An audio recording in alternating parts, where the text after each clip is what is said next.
Olá, nós estamos iniciando hoje aqui uma nova série chamada Contra a Cultura. Se você não me conhece, eu sou o Felipe, pastor aqui na Igreja United da Tijuca.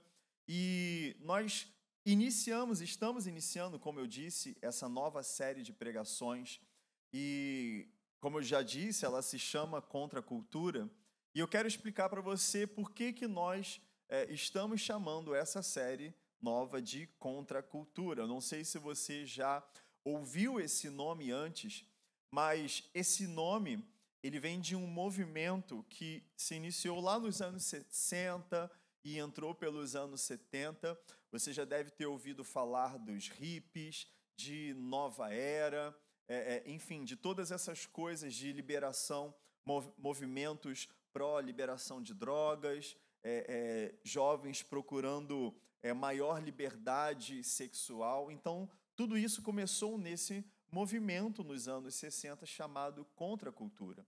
E a ideia é que esse movimento se chamava Contra a Cultura porque eles estavam levantando o que na mente deles era uma revolução contra toda a cultura tradicional da sociedade, ou seja, contra a estrutura tradicional de família, contra o que normalmente era se pensado sobre, seja sobre sexo, seja sobre uso de drogas, seja sobre religião, enfim, todos os padrões que eles consideravam tradicionais da sociedade, eles queriam sobrepor todos esses conceitos, ideias e tradições na sociedade.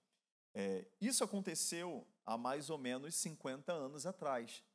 E hoje, o que antes era chamado de contracultura, hoje, olhando para a sociedade e analisando a nossa sociedade, nós podemos entender e constatar que o que antes era contracultura, agora é a cultura vigente da sociedade. Agora é o normal, não é mais a contracultura, mas é a cultura em si da nossa sociedade. Nós vemos isso em todos os movimentos que têm se levantado, sejam movimentos sociais, sejam movimentos de identidade de gênero, sejam movimentos pró-aborto, contra a família. Todas essas agendas eram pautas que há cerca de 5 décadas atrás eram considerados movimentos revolucionários. Mas hoje eles não estão mais fazendo revolução, eles já são a cultura normal, padrão da sociedade.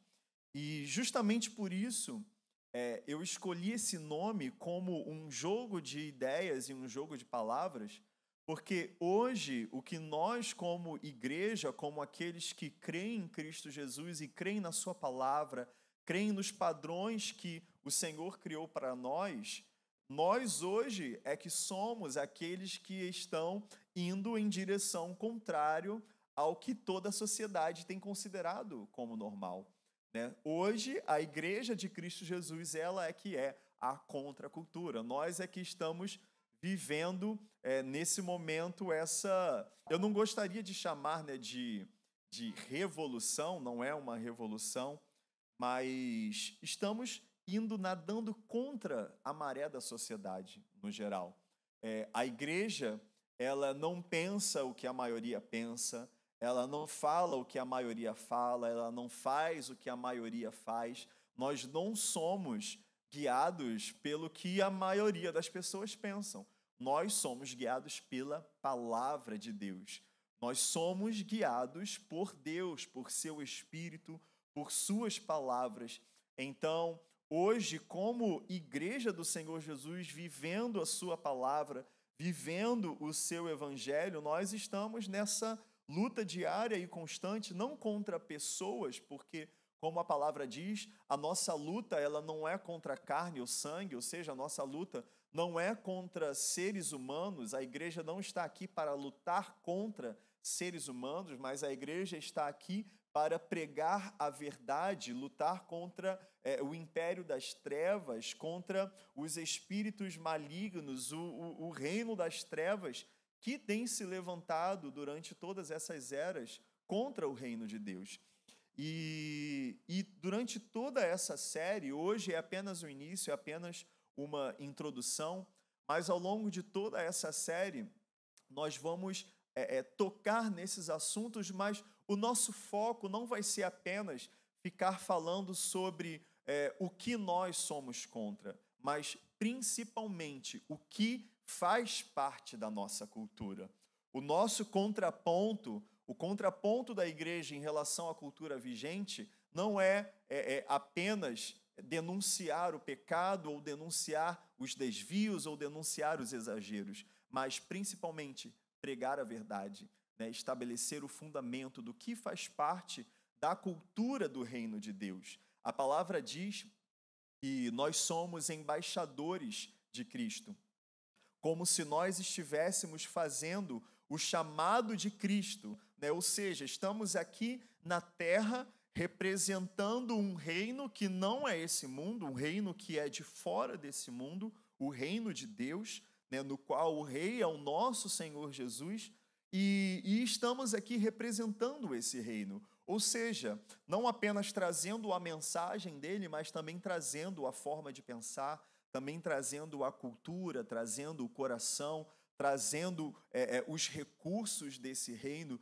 trazendo o poder de Deus para essa terra e a manifestação do amor de Deus. E por isso vamos falar do que faz parte da nossa cultura como povo de Deus, como filhos de Deus, né? A Igreja do Senhor Jesus, ela não é apenas uma instituição, ela não é um prédio, e eu vou dizer, ela é até muito mais do que apenas as pessoas que estão nela. Lógico, a igreja é formada por pessoas, mas a palavra vai dizer que a igreja, ela é o corpo de Cristo. Ou seja, esse corpo ele só é completo quando ele está conectado à sua cabeça, né? Essa figura de linguagem é maravilhosa porque retrata exatamente o que é a igreja. A igreja, ela não é, a igreja do Senhor Jesus, ela não é o que por conta dela mesma, por autoridade que ela mesma tem, mas tudo que nós somos é por causa de Cristo. Ele é o nosso cabeça, é dele quem recebemos as ordens, é dele quem recebemos a direção, e tudo isso fica muito claro para nós, revelado na sua palavra, né?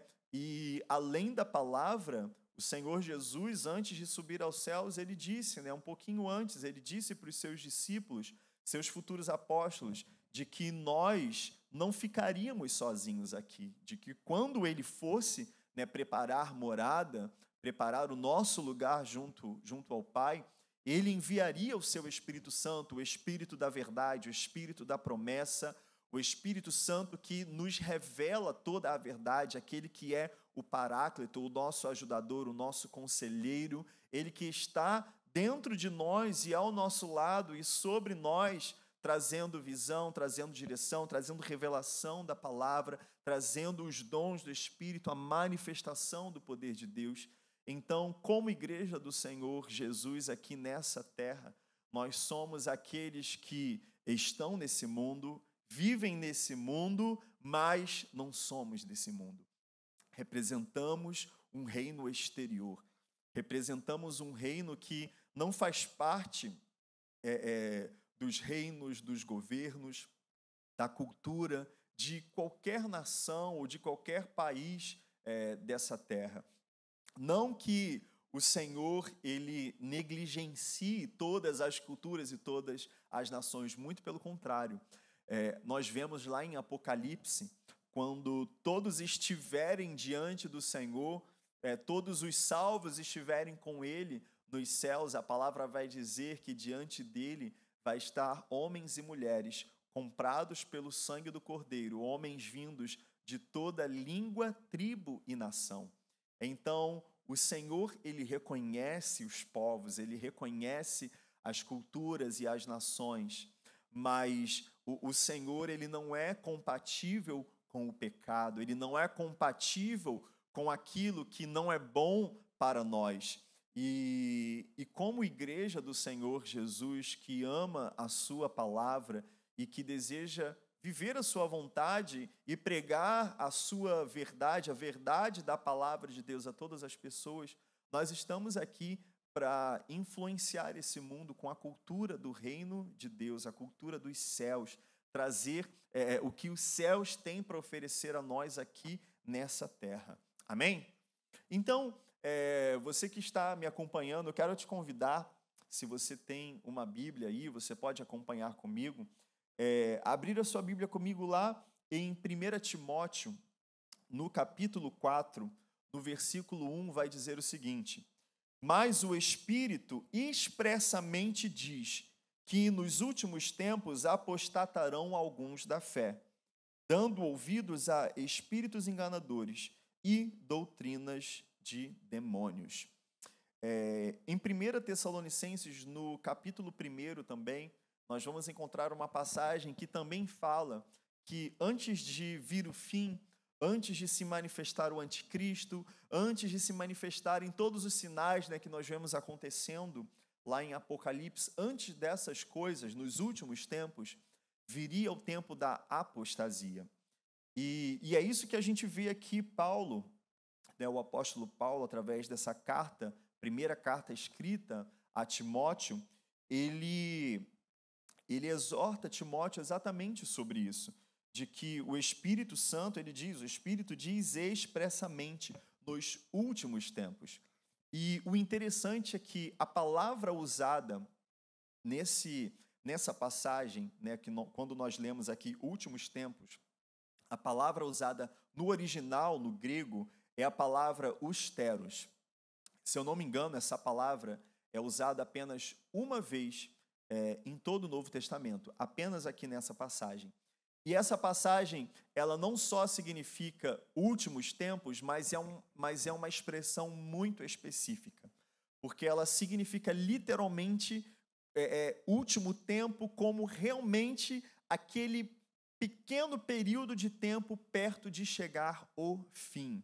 Né? Traduzindo para você entender um pouquinho melhor, é como se fosse os 45 do segundo tempo de um jogo de futebol, ou seja, os últimos segundos daquela rodada de futebol, e essa palavra significa isso, austeros, últimos tempos, 45 do segundo tempo, o último dos últimos tempos.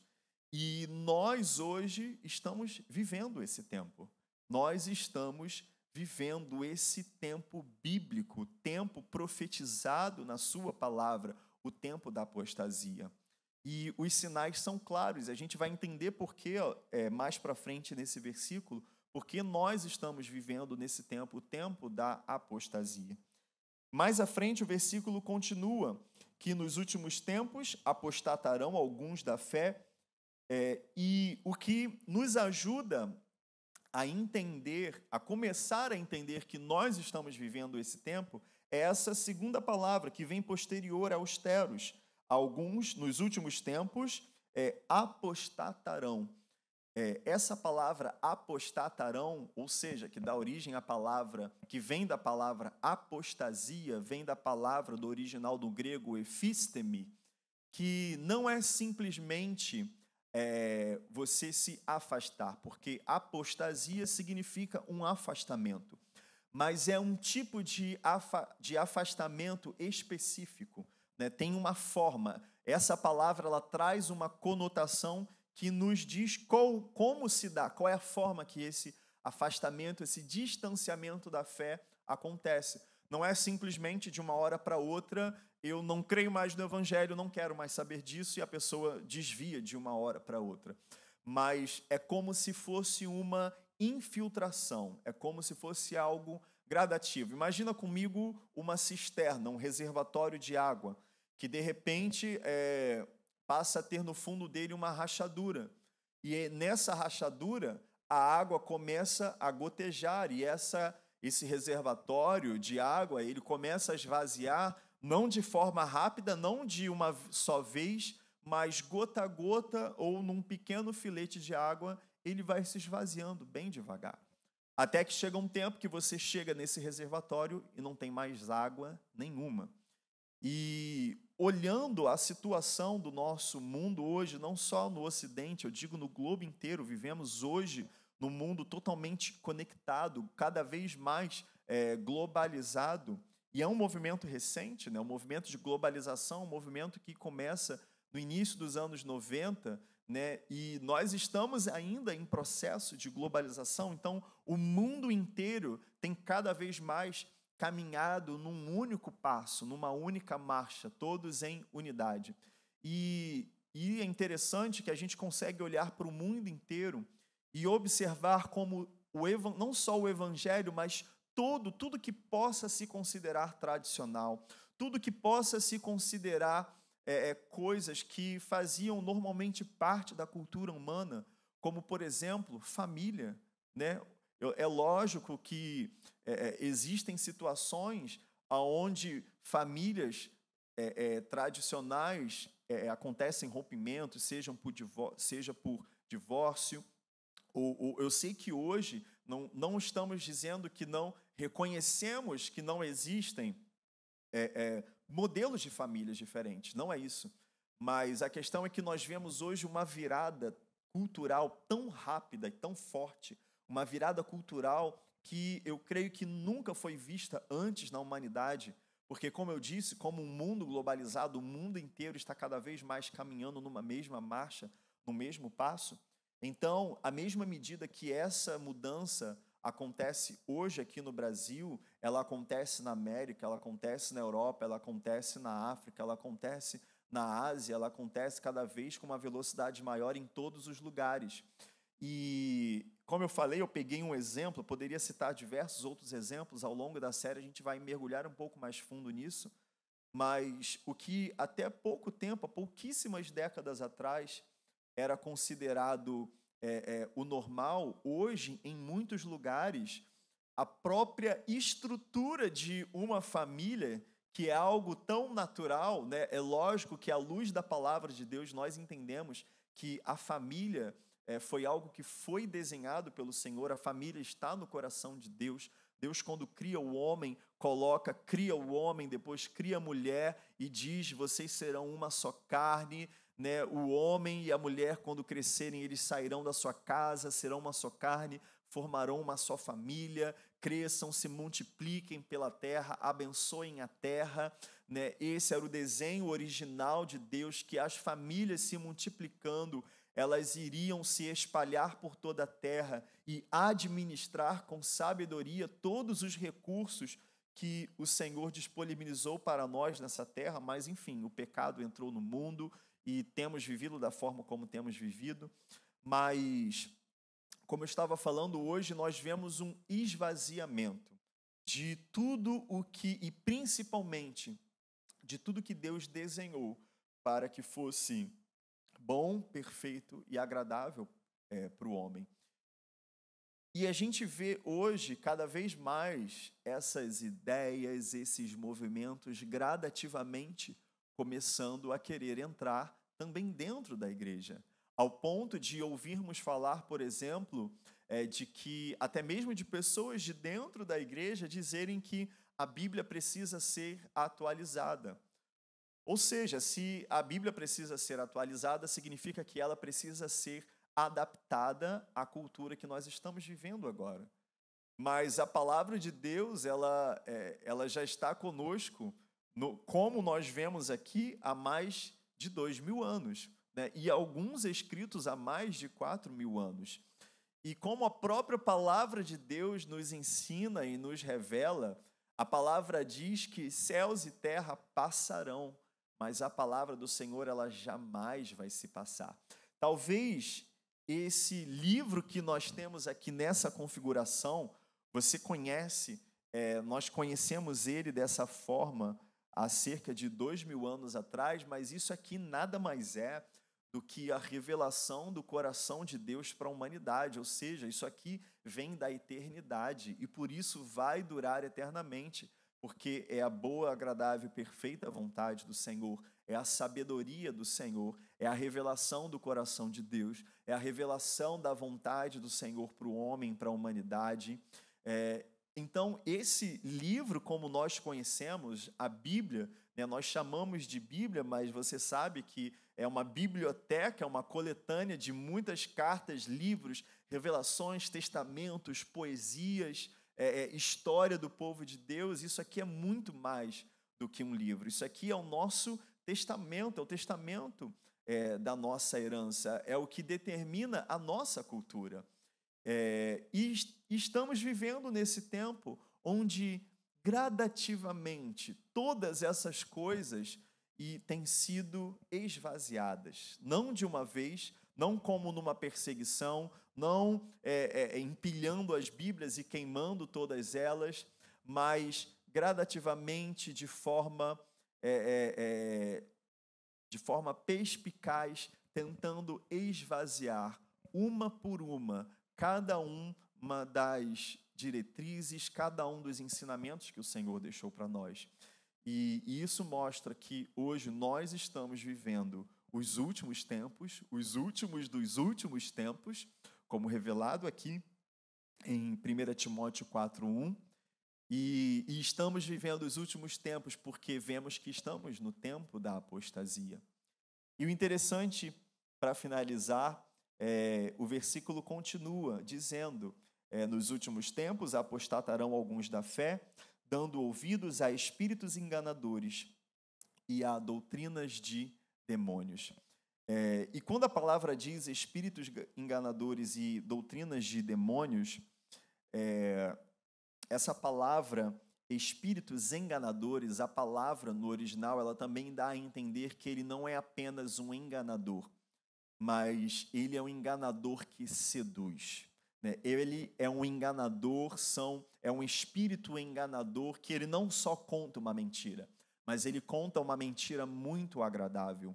Ele conta uma mentira de uma forma muito bem estruturada, que a lógica é muito perfeita e que agrada a maioria das pessoas.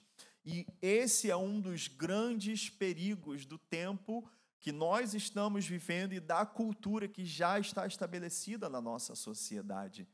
Todas as ideias estão sendo esvaziadas, as mentiras que estão sendo apresentadas são muito agradáveis aos olhos, são muito agradáveis aos sentidos, são muito agradáveis aos desejos da carne, mas vão totalmente contra a vontade do Senhor para as nossas vidas. E no final, conduz a um caminho de morte, porque a palavra diz, o pecado, ele gera morte.